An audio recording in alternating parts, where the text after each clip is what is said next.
Okay, folks, we are going to look at compound interest now. So the formula for compound interest, we talked about simple interest yesterday. And again, this is all about the formula. That's all it comes down to. And I'm going to put this formula up here. You know you have it at your fingertips all the time. So don't worry about memorizing it, please. But I'm going to explain what all these pieces represent. Some of them we've seen before. Okay, we've seen P, we've seen R, we've seen T. C is going to stand for capital, and it's going to be the ending amount that we have. P still stands for principal, so it's our starting amount. So keep that in mind. It's our starting amount. My R still stands for my interest rate. We have to remember to turn that into a decimal. My T value is still time, usually in years. All the scenarios we're doing is going to be in years. And my N is going to be my number of compounds. A lot of times when we talk about interest, what ends up happening, and this could be per year or per time period, a lot of times when we talk about interest, if you put something in the bank or you're talking about a car loan, it's not a simple interest situation. It's going to end up being compounded monthly or annually or in some cases daily. So what we're going to look at is annually, semi-annually, quarterly, and monthly. Well, if we say something's annually, how many times does it happen per year? It happens once, so ends one. If you hear about a semi-annual sale at a store, it's something that happens twice a year. Quarterly, there's 4 quarters. And monthly, there's 12 months in the year. So that's where those end values come from.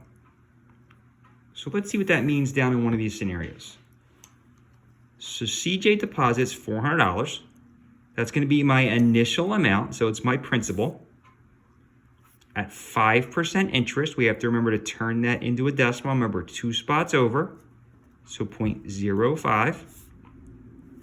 They tell us that it's compounded annually meaning once a year. And it's going to be after 4 years. So my T value is going to be 4. So I want to find out how much is he going to have after 4 years. So he puts his initial deposit in. It's 1 plus, and this represents 100%, and I'll explain more of that in 1 second. It's my interest rate over, remember if you look back up here, it's R over N. My N value is 1. It seems kind of redundant to put it there, but just get used to it, my opinion is. My exponent is going to be, if you look up here, it's the number of compounds times the time period.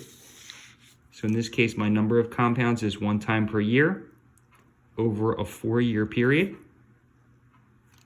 I'm going to put this directly in my calculator, just like it is. So I'm going to take all this information and put it right in. So I have 400 times, parentheses, 1 plus 0.05 over 1, exponent, remember it's this button right here, to the 1 times 4 power.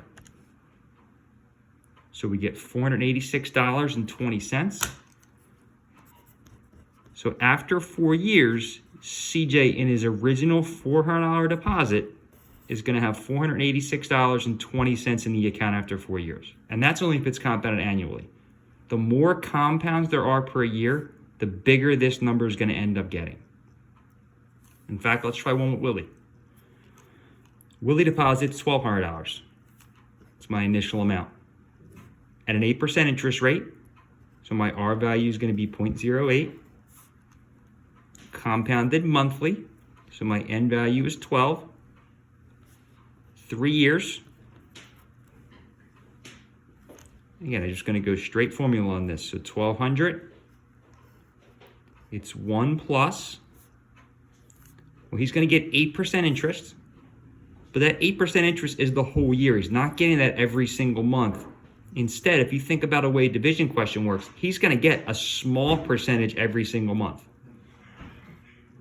I'm taking that to the power of, well, the question is, how many times is it being compounded? Well, it's 3 years at 12 times per year. And that's what this represents. So I go to my calculator, 1200 times 1 plus 0.08 over 12, close my parentheses, exponent, well, it was 3 times 12 in my exponent. And again, if you have to go back and rewind the video to see where these numbers are coming from, go ahead and do that.